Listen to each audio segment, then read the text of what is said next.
kí gbogbo etí tó ń gbọ́ mi pé a kú dédé àsìkò yìí. Ọ̀run ṣíṣí orí ìrìn ni èyí, ọ̀run ṣíṣí ti ojoojúmọ́ tí alábòójútó gbogbogbò ìjọ Ìràpadà olùṣọ́ àgùntàn Adébóyè kọ.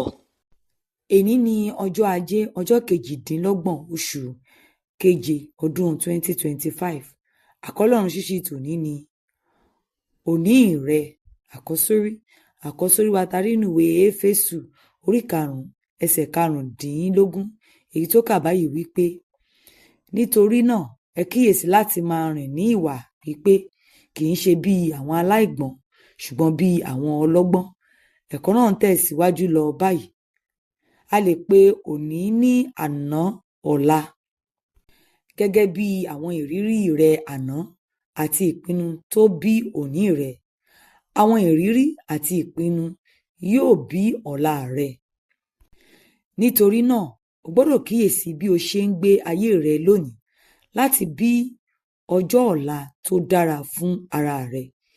Ìwé Éfésù orí 5 ẹsẹ̀ 15-16 sọ fún wa pé kí a kíyèsí láti máa rìn ní ìwà pípé, kì í ṣe bí àwọn aláìgbọ́n ṣùgbọ́n bí àwọn ọlọ́gbọ́n. Kí a sì máa ra ìgbà padà nítorí búburú ni àwọn ọjọ́.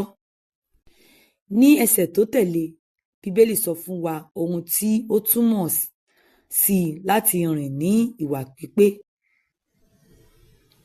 Ìwé Éfésù orí 5 ẹsẹ̀ 17 sọ báyìí, nítorí náà ẹ má ṣe jẹ́ aláìlóye, ṣùgbọ́n ẹ máa mòye ohun tí ìfẹ́ Olúwa já sí.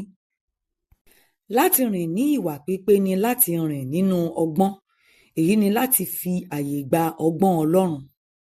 Kíkún ọkàn rẹ kí o lè ní òye ìjìnlẹ̀ ohun tí ìfẹ́ Ọlọ́run jẹ́ kí o sì lè ṣe é. Ísọ̀ jẹ́ àpẹẹrẹ ẹnìkan nínú Bíbélì tí kò rìn nínú ọgbọ́n. Èyí sì ní ipa lórí ọ̀la rẹ̀ ní ìdàkejì. Òun ni àkọ́bí Ísákì àti Rèbékà ọkùnrin. Gẹ́gẹ́ bí àkọ́bí, ó lẹ́tọ̀ọ́ sí ìre bàbá rẹ̀. Ọjọ́ ọ̀la rẹ̀ dára àfi ìgbà tó di ọjọ́ kan nígbà tí ó lọ sí ìgbẹ́ láti ṣọdẹ ẹran. Ó padà dé pẹ̀lú ebi, ó sì bá àbúrò rẹ̀ Jákọ́bù tó ń se oúnjẹ. Ísọ̀ fàyè gba ebi tó ń pa á láti dojú ọpọlọ rẹ̀ dé lẹ̀, ó sì gbà sí Jákọ́bù lẹ́nu láti ta ogún ìbí rẹ̀ fún abọ́ ìpẹ́tẹ̀ kan, gẹ́gẹ́ bí a ṣe rí nínú Bíbélì kíkà tòní.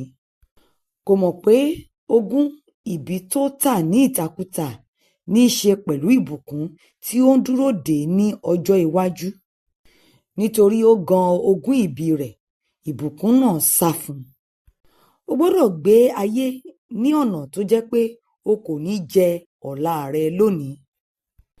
Má ṣe dàbí Ísọ̀, ẹni tí kò lè rí ìran ju ohun tó nílò ní ẹsẹ̀kẹsẹ̀, tó sì jẹ́ kí ebi ìgbà díẹ̀ mú un pàdánù ìbùkún ayérayé.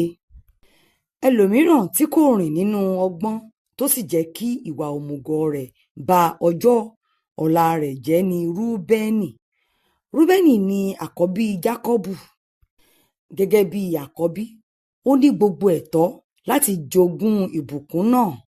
Ẹ̀wẹ̀, ó jẹ́ aláìgbọ́n, ó bá àlè bàbá rẹ̀ sùn.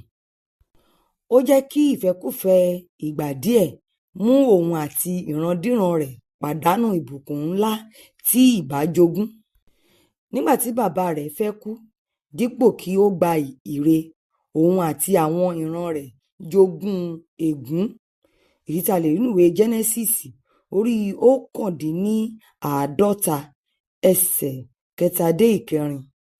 Olùfẹ́, yàn láti rìn nínú ọgbọ́n nípa gbígbé gẹ́gẹ́ bí ọ̀rọ̀ Ọlọ́run.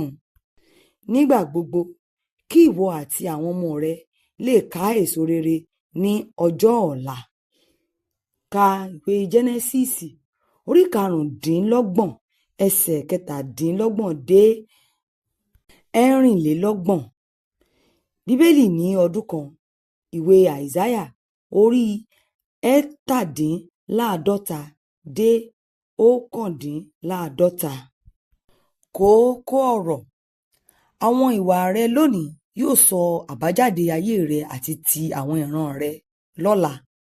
Gbé pẹ̀lú ọgbọ́n. Ẹ ṣé tí ẹ tẹ́tí sí Ọ̀run Ṣíṣí orí ìrìn ti òní. Tí ẹ bá fẹ́ darapọ̀ mọ́ wa láti máa pín Ọ̀run Ṣíṣí yìí lórí ayélujára, ẹ tẹ àtẹ̀jíṣẹ́ Ọ̀run Ṣíṣí orí ìrìn sí 08045454541 kí ẹnìkan kó ké hallelujah.